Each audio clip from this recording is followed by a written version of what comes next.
know, you always want to think of high rise. Yeah, I know. Yeah, night floor. I don't know if I'm going to like the balcony.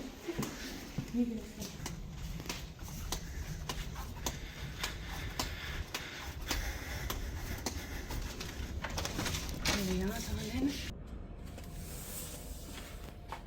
Can you grab the door?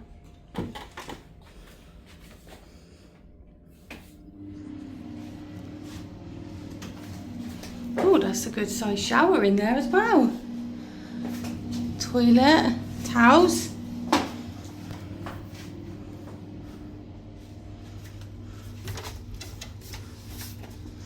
I don't know how you open that.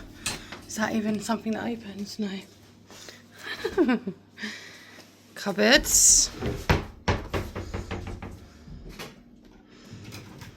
It doesn't open. It's just a mirror. Nice big bed. Oh la la. Oh, look at that view, baby.